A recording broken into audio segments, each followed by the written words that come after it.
আসসালামু আলাইকুম দর্শক। আহ, বাংলায় একটা কথা প্রচলিত আছে যে সস্তার তিন অবস্থা।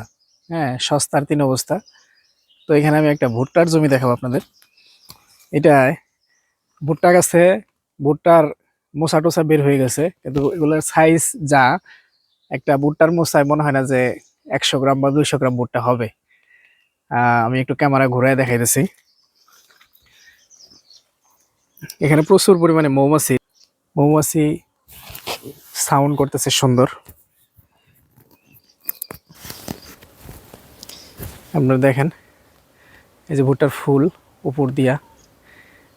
খুবই দুঃখজনক বিষয় হইতেছে, এই ভুট্টার জমিটা হইতেছে আমার এক বোন জামাইয়ের। হ্যাঁ, এই দেখেন ভুট্টার মোচা।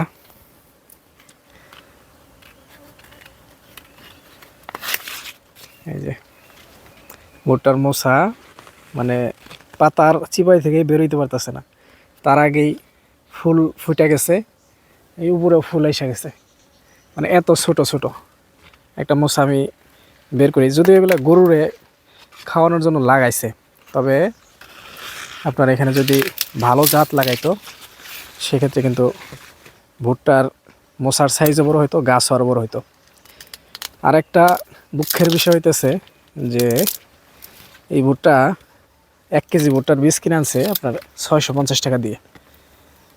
মানে 650 টাকা দিয়ে আপনার ভুট্টার কিনছে, সেগুলার দেখেন মোচার সাইজ একেবারে ছোট। তো আমি যদি 400 টাকা বা 450 টাকার মধ্যেও ভুট্টার বীজ দিতাম, তাহলে হচ্ছে এর থেকে ভালো ভুট্টা হইতো। এখন আমি কেন দিতে পারিনি বা আমি কেন দেই নাই, মানে আমি ভুট্টার বীজ পাঠাইতে চাইছিলাম, ওগুলো পাঠাইতে একটু দেরি হইতেছিল বা ভুলে গেছিলাম মাঝখানে মনে হয়। মাঝখানে এক ছুটিতে বাড়িতে আসছিলাম সম্ভবত। তো ওই সময়টাতে দেরি হয়ে যাইতেছে ভাইবে ওনারা আমাদের আমাদের উপজেলার এক বাজার থেকে এই ভুট্টার বীজগুলা কিনে নিয়ে এসে লাগাইছে। সারা জমিতেই মোটামুটি ফুল আর মোচা বের হয়ে গেছে, প্রচুর পরিমাণে মৌমাছি দেখা যাইতেছে। এখন গরুরে খাওয়াবে, তো ভুট্টা হওয়া না হওয়াটা বেশি গুরুত্বপূর্ণ না।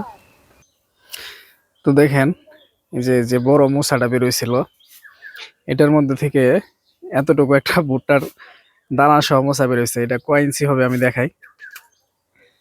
এই এই দেখেন, এই পর্যন্ত 1 ইঞ্চি, 2 ইঞ্চি, 3 ইঞ্চি, এটা মোটামুটি 4 ইঞ্চির মতো আছে, 4 ইঞ্চি 4.5 ইঞ্চি। এটা খুব বেশি হইলে আপনার 5 থেকে 6 ইঞ্চি হবে, বড় যদি হয়। আর এই দানার সাইজ একেবারে ছোট্ট ছোট্ট। মনে হয় না যে, এখনই যেহেতু পরাগায়নের জন্য উপরে ফুল বের হয়ে গেছে, তাহলে মনে হয় না যে এটা খুব বেশি বড় হবে। এটা 5 ইঞ্চি হইতে পারে সর্বোচ্চ। তো এগুলা আমরা যে সুইট কর্ন লাগাইছি, আমাদের সুইট কর্নের মোচা মনে হয় এর থেকে বড় হবে। আর দেখেন এই যে ভিতরে আটি কত মোটা। হ্যাঁ, এই জন্য সস্তা বীজ লাগাইতে হয় না, ভালো বীজ লাগাইতে হয় এবং ভালো প্রতিষ্ঠান থেকে নিতে হয়, যারা মোটামুটি আপনাকে ফসলের নিশ্চয়তা দিবে যে আপনি অমুক বীজটা লাগান, তাহলে ভালো প্রোডাকশন পাবেন। এখানে আমরা কিছু ধুন্দুলের বীজ পাঠাইছিলাম ওনাকে, সেগুলা লাগাইছে, গাছ মাছায় উঠে গেছে এবং ফল দেওয়া শুরু হয়ে গেছে। এদিকে দেখেন, এই গিটে গিটে এটা ফুটছে, গিটে গিটে জালি। এই যে দেখেন, এগুলা গিটে গিটে জালি মূলত এখান থেকে ধরা শুরু হয়েছে।